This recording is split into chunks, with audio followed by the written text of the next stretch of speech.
gentlemen, welcome back to the Generation Y Conservative Show. Welcome back for the last hour. Listen, this half hour is brought to you by The Rich Solution. We all have problems, we all have passions. Let's combine them into purpose. That's what The Rich Solution is all about. Thriving in health, family, community, business, and personally is the mission of The Rich Solution. That's therichsolution.com. After being misdiagnosed for 8 years by 8 different doctors, Gwen Rich was finally properly diagnosed with stage 4 metastatic breast cancer. Now Gwen firmly believes that her deeply researched supplement protocol has greatly increased the efficacy of her traditional medical treatments. This includes a digestive health, cognitive health, joint health, core basic health, and supplemental health. Gwen uses the Life Extension products and has negotiated special pricing on the Rich Solution website, therichsolution.com, for her followers. Life Extension has been producing quality supplementations for over 35 years. Gwen's protocol is specific to targeting inflammation in the body and boosting the immune system. You can find her profile, protocol, and read about her journey on her website, therichsolution.com. That's therichsolution.com. This half hour is also brought to you by Atrantil.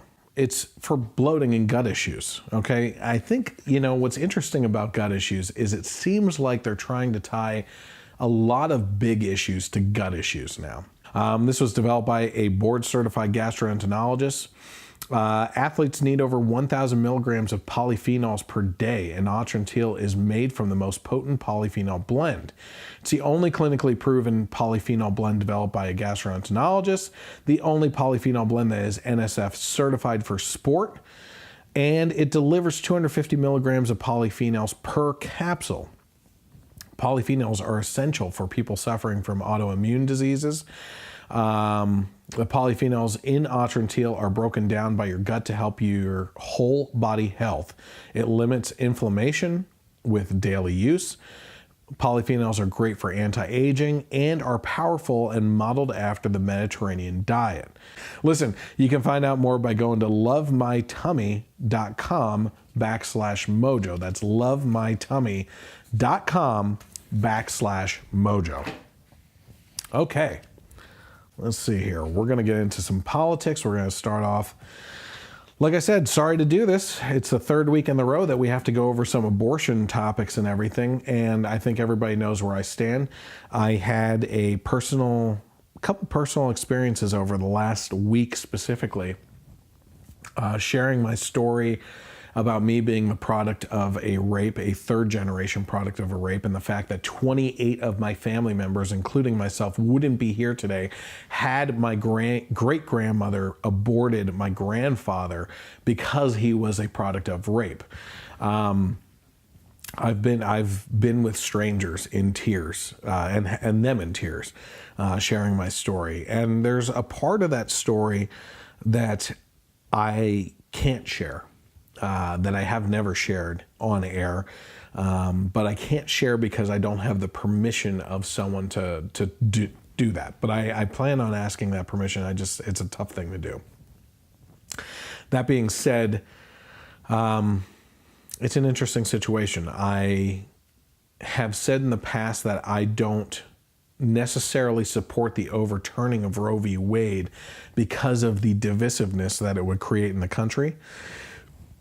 That it's less about overturning Roe v. Wade than changing minds and hearts in the United States to understand that abortion is just absolutely horrible, that it shouldn't be done.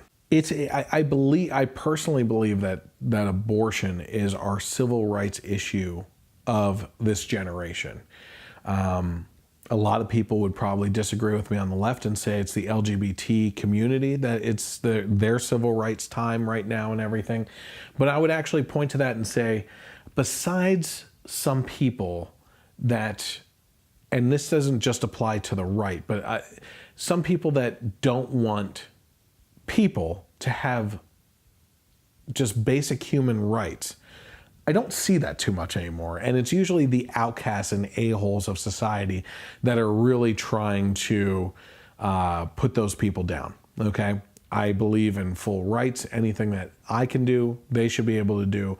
But I also believe that if they want to be left alone, we should also be left alone if we want to, in regards to, again, going back to Christian businesses not wanting to participate in what they consider a sin, okay? If you expect us to leave you and your sexuality alone, leave us and our religion alone. That's all there is to it. There's other alternatives out there. That being said, this is killing babies. There's no way around it. It all comes down to the fact that the biggest disagreement in our society is based on the notion of when life begins, okay? Because if you are the type of person, we went over this last week in regards to Lila Rose with Live Action Network, you can't be a person that says, I'm pro-life, I'm personally pro-life, but I can't take away the rights of another person to abort their baby, right? Which she says is the same thing as saying, I'm personally against slavery, but I can't take away the rights of another person to own slaves. Or I'm personally against child abuse, but I can't take away the rights of a parent to be able to beat the hell out of their children. Or I'm personally against anti-Semitism, but I can't take away the rights of someone to treat a Jewish person badly, right? And these are all really great examples of this personally mentality. That, it goes into this whole other thing about, you saying, well, I'm totally against abortion after such date. Right, at the time that this baby reaches this age inside the womb. Well, what changed? What changed? If you say 6 months, what was it at 5 months? What was it at 5 months and 25 days? Okay, if you're either for abortion let me rephrase it. You either believe it's not a baby until it goes through the magic canal of the vagina and comes out as a baby. And there's some sort of magical transition as it passes through, or you believe it's a baby, okay? You can make the argument to me, listen, I personally against it because I think it's a matter of personal responsibility, that people see sex as a recreational activity more so than anything else right now, and they want to dodge the responsibility of the risks associated with that by using abortion as a means of birth control. If you want to make the argument to me that the day after you have sex you have a Plan B pill, I don't know. I'm not going to give you hell over that. You know what I mean? But once the conception starts and the baby is going through the process of forming and everything, this isn't a women's health issue. You can't, make the case on women's health. Please do. Because you're talking about a very small fraction of 1% of cases that are actually attributed to women's health. Are you talking about reproductive rights? Because at that point, you've already reproduced. So you had the right to reproduce. You did it. Now you're dealing with the consequences of it and the risks associated with it. So you're wrong on both counts in that case, right? Well, this is actually on the Live Action website. It says the Illinois Senate has passed SB 25 and Governor J.B. Pritzker, I guess is how you say it, has announced his intention to sign the bill. The bill expands abortions through 9 months and requires insurance companies to provide coverage. The bill has already passed the House, and Governor Pritzker has said he will sign it. This is we're talking about insanity at this point. What the heck is going on that you're having an abortion at 9 months in the womb? Okay, you can make the case to me. I'm going to completely disagree with you on all counts after conception begins with abortion. But within the first month and a half, maybe you don't realize that you're pregnant, like what's going on there. But at 9 months, people, for crying out loud, you know what the heck is going on. You know you got a baby inside you. And there has to be alternatives. This is the other thing that we were talking about the other week in regards to abortion, is at some point, the baby, I think it's at 20, there have been babies that have survived at less than 23 weeks outside the womb, okay, on life support. So my question to the medical field is, why aren't we setting up these types of services within hospitals for women that for some reason can't value life and go through this and want to get rid of a living being inside them, that we can put them on some sort of life support to get them into a system of a loving family eventually, you know? At 23 weeks, you can have a baby outside the womb, not surviving on its own, but certainly hooked up to devices to help with the breathing and the growth and everything.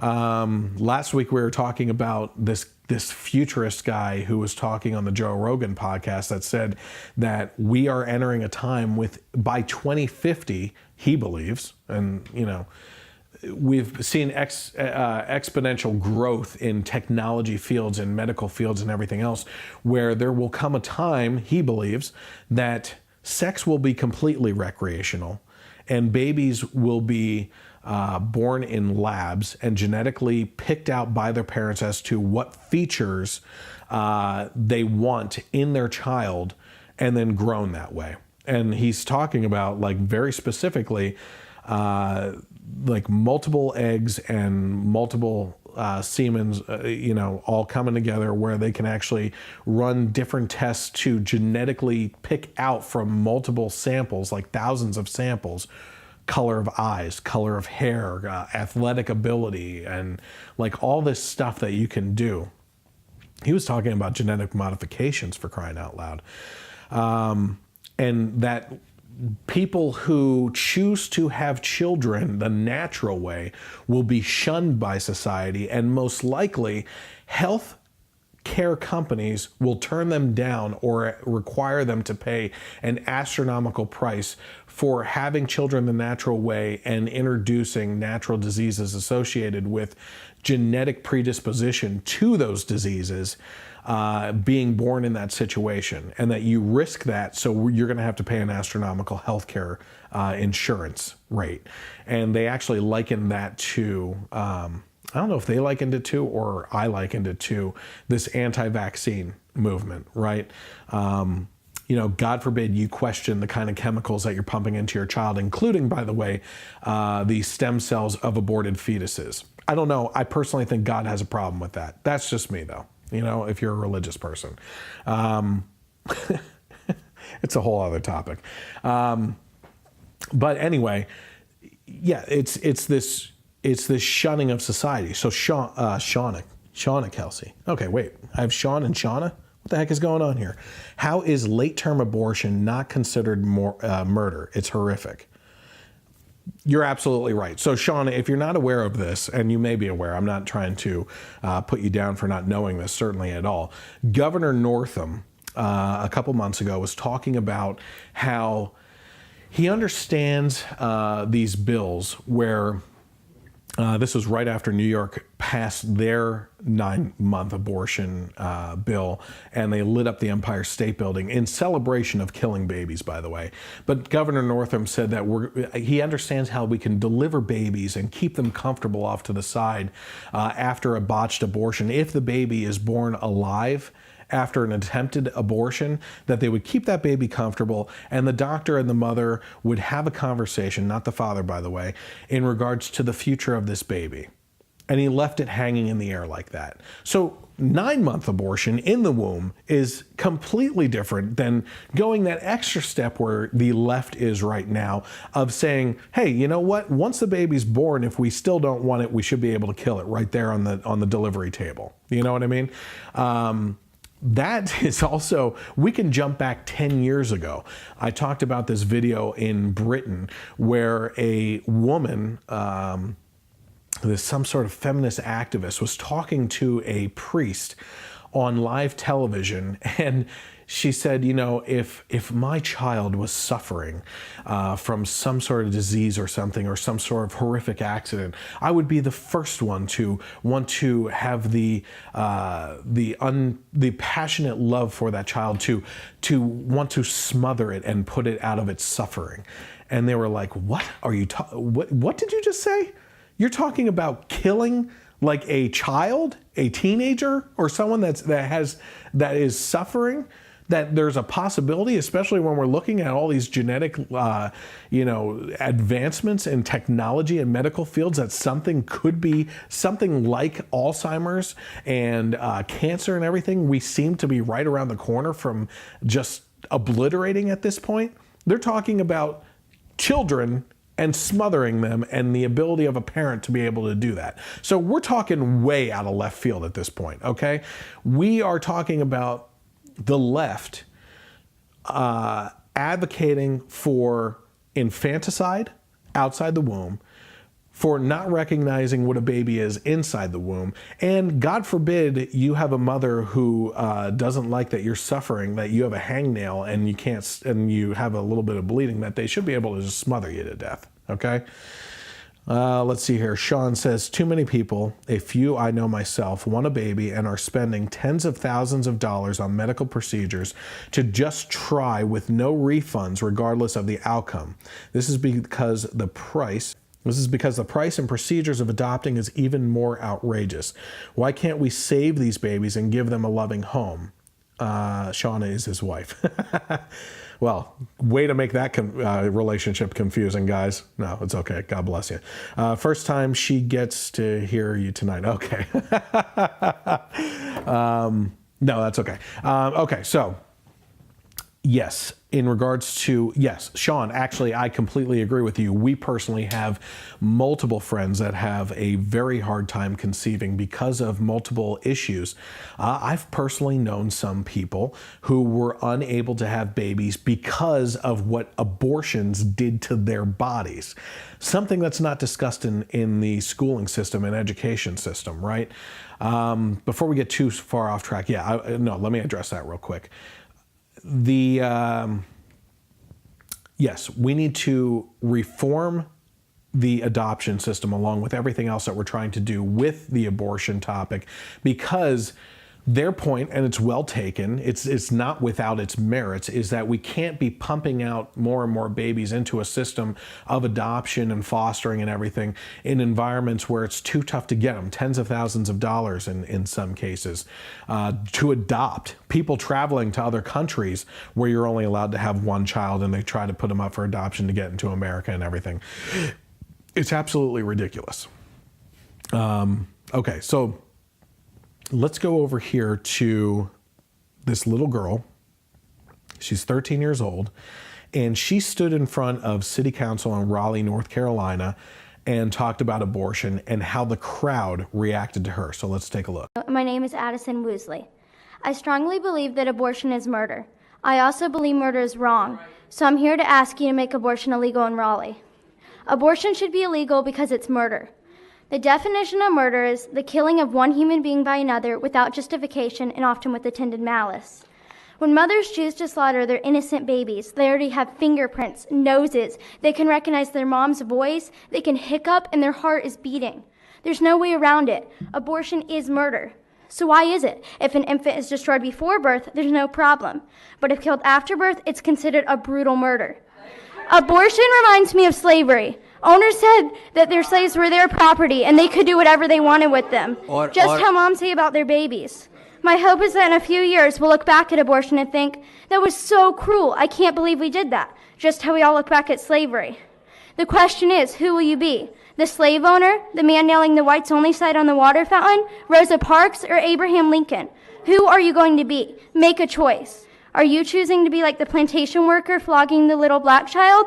Or are you going to protest even if it costs your life like Martin Luther King Jr.? Who are you going to be? If you think abortion should be illegal, would you please stand up? We need to change the law to change the... Order. If you think abortion should be illegal, would you please stand up? We need to change the law to change the world, so let's stand up and do it. Thank you. Order.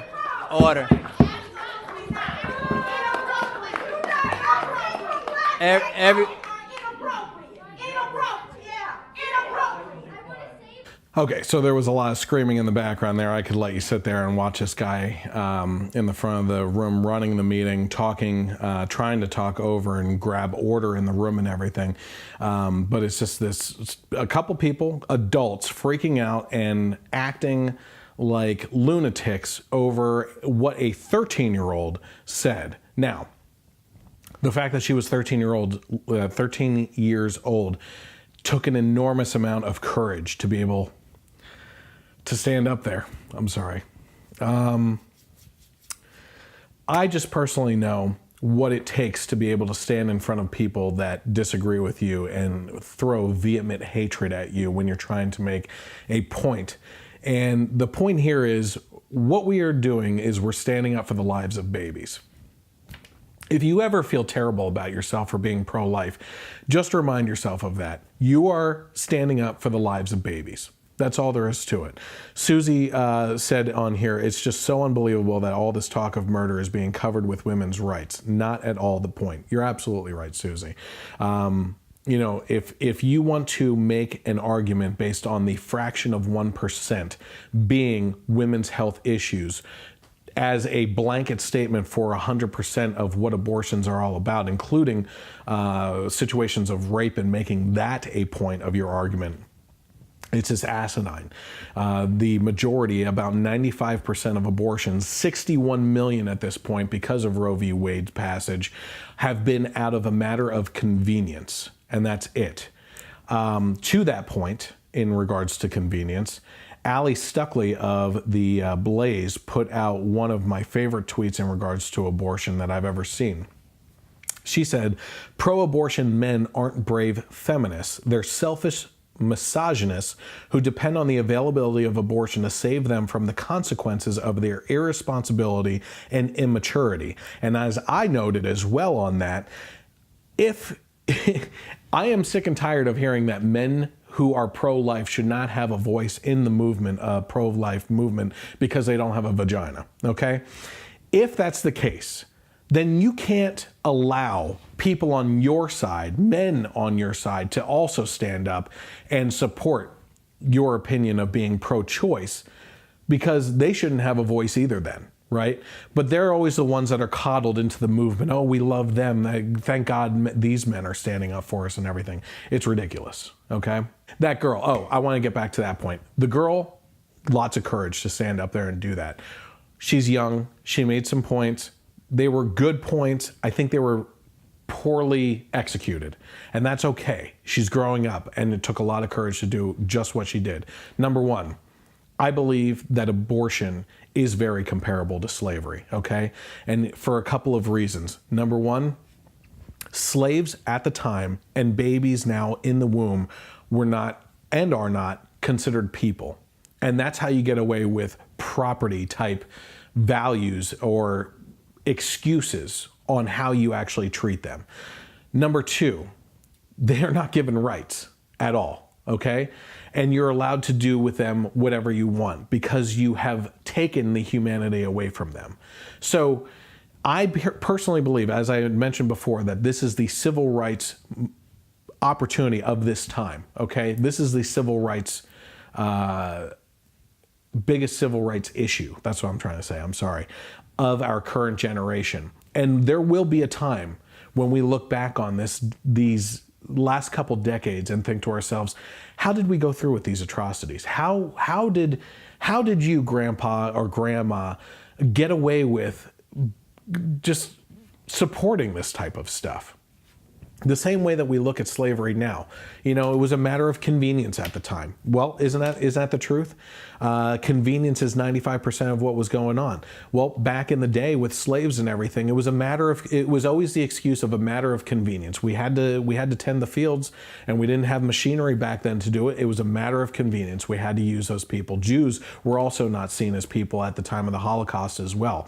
And if we are going down the path of genetically having these babies born and raised to maturity in laboratories, then abortion's really going to be looked at as something atrocious in the past as well, even within that scenario, because they'll think, oh, well, why? Why did you do that, right? Well, listen, we are going to be back with the last half hour of the show in just 2 minutes. Stick around, and I will be right back. We're actually going to be talking about an Alabama law that just passed in regards to child molesters and chemical castration. And we're also going to talk about Trump on July 4th, what he's doing, and Ilhan Omar, our favorite Muslim representative out there, and what she's in trouble with. So stay tuned. We'll be right back.